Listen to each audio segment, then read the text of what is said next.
Hey guys, welcome to the channel. I'm Don. This is Rockin' the Country, and I've got an artist. I've done Mark Wills before, and I remember, let me see, Jacob Herrick's made a gift a while ago. I don't remember the name of the song, but I remember it was a 10.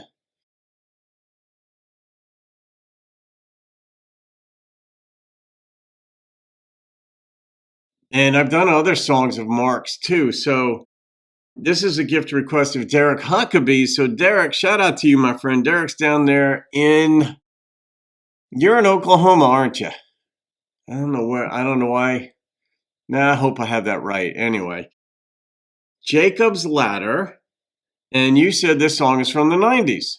So let's get into this one. Yeah, I don't know where Mark's at now, but he had a heck of a career because you guys are still requesting him.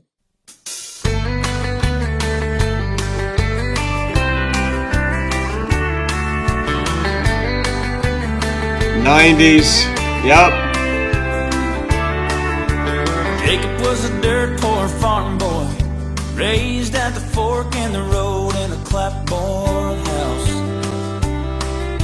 And Rachel was a land baron's daughter, born with a silver spoon in her mouth. Her daddy said he wouldn't stand Rachel to waste her life with a common man. He tried hard to keep them apart, but you can't draw lines in a young girl's heart. Yeah.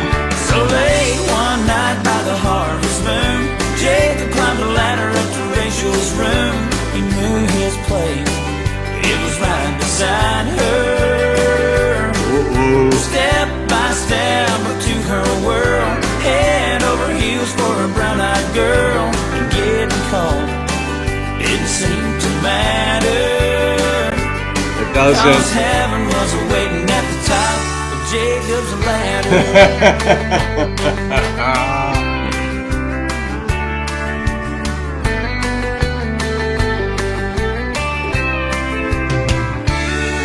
It'll be 5 years September since her daddy found a ladder and a note on her windowsill.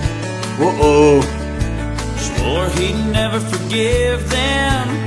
Nothing melts a heart like a grandchild will. Ooh.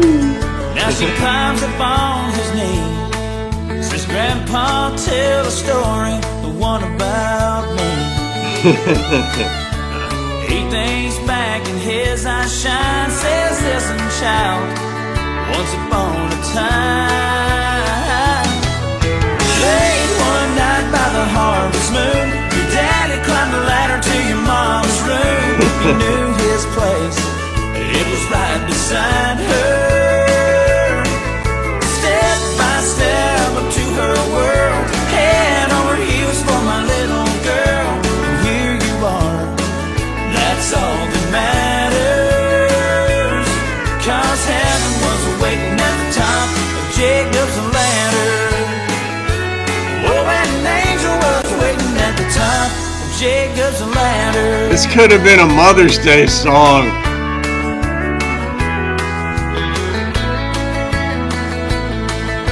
And a Father's Day song. This really could have been a Mother's Day song about being pursued by a man who loves you so much from a young age and now happily ever after. But I gotta say, it might have been a minute and a half into the song, because you guys know that I'm making my way down to Nashville. I'm going to be leaving where I am here in just a couple days, but I'll be making my way out to the suburbs of Chicago first on my way down. And that'll kind of be like my launching pad. Circuitous route to get there, but I'm going to get there. And, on my mind too is you think about purpose, you think about different things. And I'm a planner, but I also have a screw loose. And so I like to think big picture because I'll be dead one day. And as long as you can make something work reasonably well and keep going after it, you can get there.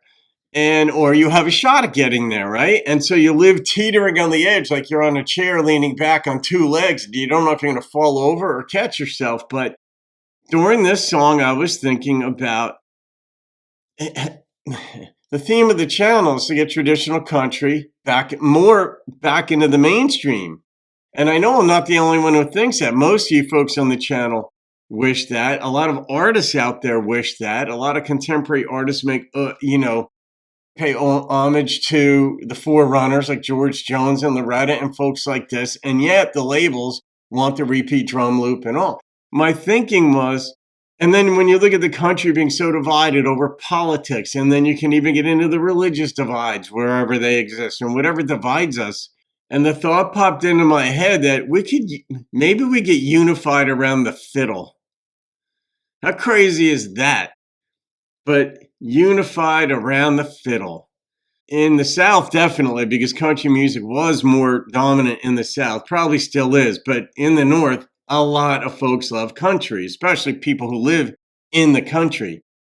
But even folks in the city, and those are the people influencing what happens in country music, such, the label heads. John Esposito went down from New York to take over Warner Nashville and influence the direction of the label there, and on with other label heads. And maybe we just get unified around the fiddle. Can you imagine if everybody just started to embrace the fiddle? Like everybody close to it. I don't know. This is what happens to me, Derek, when I listen to certain songs. This was fun. This was a wonderful era of country music because it had the traditional elements in it. And it was a bit up tempo. And then it's kind of like when you put a little bit of sugar in your coffee, you think, oh, that tastes pretty good. I'll put more and more and more in. And then you find yourself addicted to sugar or whatever. It's kind of like what happened in country music with the repeat drum loop, for instance, where they started to sort of take out the fiddle and the steel and just put in more drum, drum, drum, drum, drum, go, rock, rock, guitar, guitar, guitar. People know rock. Let's play rock. And it's like, well, you went too far with it. Let's dial it back. Let's have stuff like what Mark Wills did. That's the 90s. I don't know if we can dial it back. I have a vision and a dream, so to speak, myself. Don't know what kind of inroads I'll make. Don't know who I'll inspire or who will inspire me. I know who has already inspired me. And it's partly songs like this. I'm like, people can rally around this. This is a fun tailgate song. This is a fun driving song. This is a fun anything song. All right, so there's my little push on that one. Loved. You could see how that inspired me, Derek. But I love the fiddle in this. I love the up tempo, but it wasn't just like, hey, let's throw drums in there to make it, drummier. It was legit part of the song with the fiddle and the steel and Mark singing along. As to the storyline in the song, I understand this one well. And as parents, you want to steer your kids right. As a guy, I've got surrogate daughters who I've been very protective over. They're 35 years old now. Interestingly, all four of them are 3 or 35. One is 36. And of course, when they were in their 20s, I was hyper protective of them, but they're grown women now. They can do what they want, and one of them's married with a child, so I don't have to worry about her. The other two have boyfriends, and of course I worry little about them, but they're grown women now. But I understand this. Like, as a guy, I'm still very protective of the girls. It's just what we do. And we protect because we know our gender and we love our gender. We love hanging with the fellas. But as a father, you don't want some guy climbing into your daughter's room. Are you kidding me? You got to throw him out the window. He knows it. Every guy should know that there are guys in the girl's life who are not interested in marrying her, being with her. A father, uncle, friend, neighbor who's protective of that girl because he values her. Every guy knows he's got to jump through those hoops. Well, Jacob did that, didn't he? He got a ladder, said, screw you people. I want the girl. She wanted him. And it is true that once you see the grandkid, most people with a heart anyway, are like, okay, bygones are bygones. What am I going to say? There's a kid here. We're a family again. I'm going to rate this, Derek. Good Lord, you got me going, man. The number that popped into my head on this one was a 9.3. There's a lot of truth in this. That is what happened. You might get pissed about how the baby comes into the world, but once it's in the world, most families are like, oh my God, okay, game changer. Here we go. Somebody just hit a grand slam and I'm back in the game. So, all right. Well, Derek, thank you for getting me going. Have a great day, folks. I'll see you on another video and keep rocking the country. Step by step to her world, head over heels for a brown-eyed girl, and getting caught didn't seem to matter.